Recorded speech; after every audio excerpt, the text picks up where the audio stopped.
Hey guys, it's that time of week again where we look at the crazy world of WWE Raw. This is my Talk Wrestling Reviews, and just to let you guys know, Happy New Year.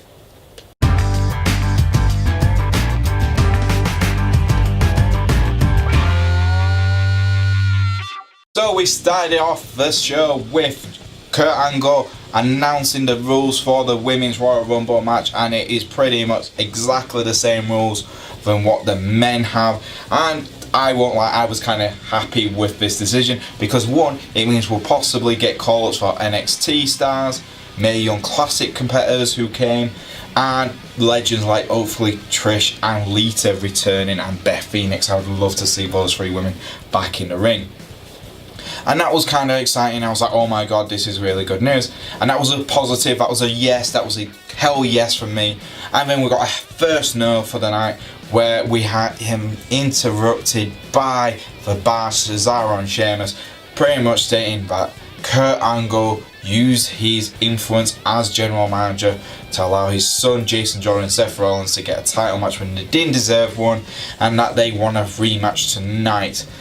Angle said that's not going to happen anytime soon, and Jason Jordan comes out to defend his father, aka show off he's a big asshole. Where he was just like, I'm better than you guys, I'll beat you again. Seth Rollins comes out to try and calm him down, says look, you need to think before you do anything. You know, looking more like a mentor to Jason Jordan, which Seth Rollins looked like. He looked like he wasn't in the mood. It's like, God, I've got to babysit this idiot. And then Kurt Angle announces the match, Jason Jordan taking on Cesaro. And either this match was neither a yes or a no. It was not a good, it was a positive, it was never a negative or a positive, it was just mediocre. I won't lie, the match itself, Cesaro and Jason Jordan, very talented wrestlers. I'm not saying the match wasn't at that level, it's just for me, story wise, I just didn't care. You had Seth Rollins at the side, you know, rooting for Jason Jordan, because obviously tag team champions together now, and you had Cesaro as partner Sheamus, trying to distract Jason Jordan as much as possible. And obviously Seth Rollins and Sheamus got into a bit of a, you know, fight outside the ring as well, and Jason Jordan got the win over Cesaro. Did I think this was the right decision? No. Let's be honest, we all know Jason Jordan's a very talented young wrestler, but is he at that level where we can say he could beat Cesaro 1-to-1? No, I doubt that. But the match itself, technically, good match. Story-wise, poor. So there you go, guys. Then we had Bray Wyatt come out, and he took on Apollo Crews. And Apollo Crews continued his amazing streak of losing to 2018. And let's be honest, we all know that this match was just a throwaway match. We had Dana Brooks out with Titus Worldwide now, which is fine, it makes sense, kinda. It doesn't make any sense as Titus Worldwide, but just put her there, give her some airtime, I guess. But the match itself was fine. Bray Wyatt looked like he got distracted by Dana Brooks, looked like Apollo was going to get the win. Bray switches it really quickly, Sister Abigail gets the win. Obviously, yeah, again, Apollo Crews showing off his skills. He is very talented. Again, another talented young wrestler, but nothing really going in for momentum-wise.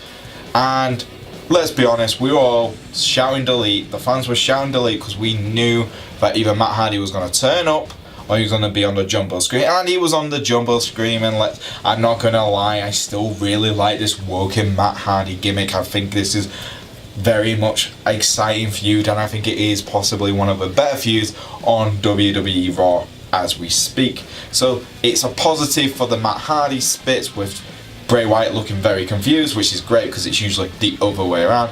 But the match itself, again, a young talent squash. Then we had Alexa Bliss taking on Asuka, and I won't lie, this was not a championship match, but before the match even started, we saw backstage segments with Alexa Bliss talking to Kurt Angle, trying to convince him not to allow her to have this match because Asuka kicked her in the head last week. And Kurt Angle said, well, if you keep whinging, I'm going to pretty much turn this into a title match. The match itself was it was a decent match. I am not taking away from the match. Asuka's definitely one of the most talented wrestlers in the company. Alexa Bliss has definitely moved up her skills, but you could tell quite early on Alexa Bliss was a bit worried about taking some bumps from Asuka. Yes, she is very much a strong style kind of wrestler. She hasn't changed that much, but there was a few times where you saw Alexa Bliss fall onto the ground after it looked like she got hit, but she never got touched by Asuka, and the bumps just didn't look as clean as they usually do by her. But the match itself, story-wise, great. Asuka got the win. Alexa looked really strong in the match herself as well. There was a good back and forth between both women, but Asuka getting that turnaround, getting the WWE Raw Women's Champion to tap out, was very entertaining as an all for me. So that was a positive. Giving Asuka that momentum, it definitely looks like Asuka could be #1 contender soon for the Raw Women's title. Then we had what started off as Rhino taking on Braun Strowman, and I'm not gonna lie guys, I was a bit not looking forward to this match when I saw who it was gonna be, but at the end it was a very good match for me. You had Rhino pretty much saying that he's gonna show Heath Slater how to be tough and strong by taking on probably one of the toughest, strongest competitors you could do, as Braun Strowman. That was entertaining. Then he tried to help Rhino out. Braun's like, get off the apron or get in the ring, either way. And he turned it into a handicap match where it was Braun Strowman taking on Heath Slater and Rhino. Referee didn't discue, I guess he allowed it because Braun said he wanted it to be a handicap match, and he destroyed both guys several times, power slamming both men, and the fans just went mental. I think that was good. It looked like Braun was going to walk off. Power slams Slater again. About to walk off again. Rhino.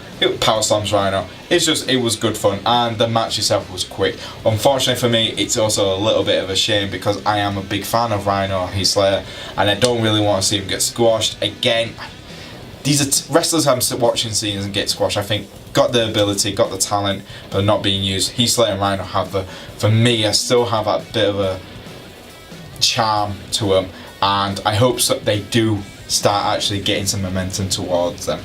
But the match itself was great, and I liked seeing, that.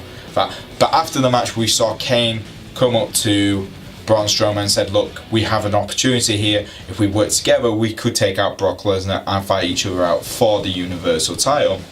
Braun was like, I'm not having any of this. I'm going to destroy the beast myself, and I'm going to destroy you. And that was cool as well. It's pretty much stating that Braun Strowman is neither babyface or heel, but he's more babyface. The crowd absolutely love him. You should see him every time it comes to the reaction. But it was a good backstage segment as well. Then we had Roman Reigns taking on Samoa Joe, and during the show they were having backstage interviews with Renee Young, where Samoa Joe was pretty much stating that Dean Ambrose is now just living off his wife's wage, thanks to him, and Roman was pretty much like, I'm going to beat the crap out of Samoa Joe for hurting one of my best friends, but I'm going to stay in the lines of the rules.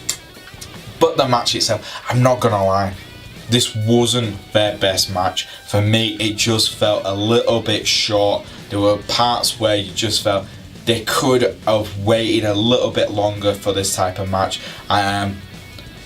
There was one stage where Roman had to steal the ladder steps for the ring, about to hit Samoa Joe with him. Joe's taunting him because if Roman got DQ'd, he would lose the belt and Samoa Joe would become new Intercontinental Champion.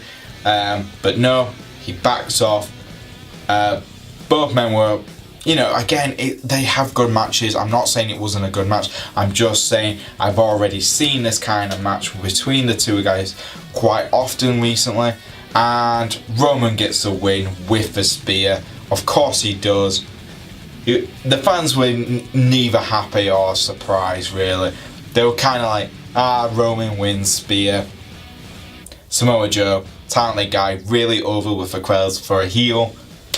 Bit of a shame, but can't really take away from the match itself. Again, it was a good match, but again, like I said, it was something we'd seen recently on Raw.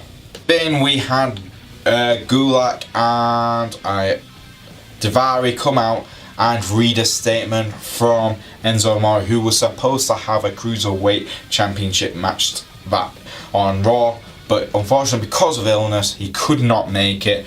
So Cedric Alexander comes out, goes, well, if he's not here, which of you two idiots am I going to take on tonight? Because I'm pumping for a fight. And they both talked to each other and they said, well, we're going to have a tag team match, but we know you haven't got much friends. And who comes out? Goldust. So Goldust kind of joined the Cruiserweight division for one night, but it was actually a quick match and it was kind of cool. Goldust, is he heel? Is he face? I don't know. I really don't know. But the match itself was fine. You know, it had Cedric getting the pin, which is, you know, typical, seen as his #1 contender for the title. Goldust looks really good. Again, Goldust, talented wrestler, really should be used more often. Unfortunately, isn't. And it is a good way to get the Cruiserweight match over and done with for this show.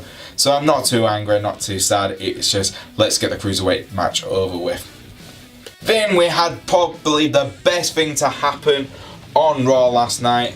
We had the club, the Bullet Club, together on Raw. And I don't mean Kenny Omega or the Young Bucks. I am talking about Finn Balor, Gallows and Anderson together. The Good Brothers and the Demon together. And it was awesome. And they were taking on Elias and the Miztourage. And I'm not joking. When we saw the backstage segments where Finn announced he was going to be in the Royal Rumble, I know Kurt was like, well, I thought you were going to talk about who's your tag team partners on the 6-man tag team match. He went, oh, there's only 2 guys I could choose, really. And Gallows and Anderson coming out, that was just so cool. That was awesome to see. The 2 Sweet in at the start of the match with all 3 men, and after. And when Finn was doing his entrance and the Good Brothers were just like that, that was too sweet, too sweet. The fans were they were so behind this reunion. A lot of us were like, yes, this is what we want to see. We're happy to see the Shield back together, but we want to see the club properly together. You've got Finn Balor on Raw, you've got Gallows and Anderson on Raw. Use them. You're not using these guys properly. Put them as a fraction. Put them in like a feud with other wrestlers where they have to take them on properly. Turn Finn heel if you have to. It will work. Whatever you want to do, just do it. Make these guys work together. Will be fantastic. They worked so well. The match itself was a quick match and it was a good match as well. And you got Finn getting the win as well, getting the pin. Again, he took on the Miztourage, but now that he had the club with him, it just felt good. So massive up. It was a massive 2 Sweet for me. I can't praise it as enough as possible. Then we had Paul Heyman and Brock Lesnar come out for the last segment of the night, and they were cutting a promo for their Royal Rumble match against Braun Strowman and Kane. And Paul Heyman saying there is a conspiracy against Brock Lesnar, that he's now in a triple threat match between these 2 powerhouse monsters. Paul Heyman, best speaker in the company, absolutely entertaining. As a fan, you just enjoy every second of listening to him. And he spoke a bit of Spanish as well. He said, I've talked to the devil himself. Kane's not his favourite demon.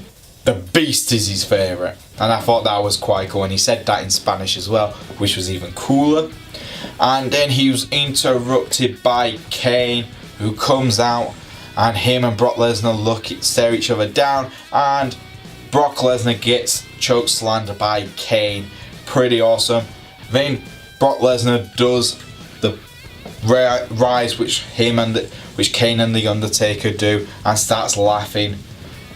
And they start getting into the brawl. Now this is the bit where it kind of gets a bit silly. Brock knocks Kane out of the ring. Then all the superstars come running out, trying to stop him, but it looks like the brawl hasn't even started yet. And they're getting dragged away. Brock Lesnar's going in, trying to punch Kane. All the security, all the referees, all the superstars who were still in the facility, pulling them away from each other. And it was kind of like, It didn't work as well as it did with the Samoa Joe. That was definitely felt like a lot more organic. But for me, it was a good way to end the show. Of course, you have Paul Heyman, who's doing all the speaking, so he's perfect at doing that. And there you go, guys. That's our review for WWE Raw this week, the first episode of Raw of the new year. And it was okay. It wasn't anything special. The only highlight for me personally were Asuka's win and the club getting back together. Yes, we have the announcement that the Royal Rumble for the women's Royal Rumble is going to be exactly the same as the men's, which is great. But we're obviously going to hear this a few times from Daniel Bryan, Shane O'Mac, and Stephanie McMahon, and it's a good announcement. It's a good announcement, but the matches themselves, seeing the club back together and seeing Asuka get a big win over the Raw Women's Champion, that was for me the highlights for this episode. Paul Heyman's always going to be a highlight no matter what, so I don't need to say Paul Heyman's a highlight because he's always a highlight on Raw. But there you go, guys. What did you think of the first episode of Raw of the new year? Do you think it was good? Do you think it was bad? Just leave it in the comments below. If you do like our videos, you know what to do. You can like and subscribe if you want. And if you want to follow me on Twitter, I do talk a lot of nonsense on Twitter about wrestling. But if you want to follow me on Twitter, you can. I'm at Boise88. And I'll see you guys on our SmackDown review.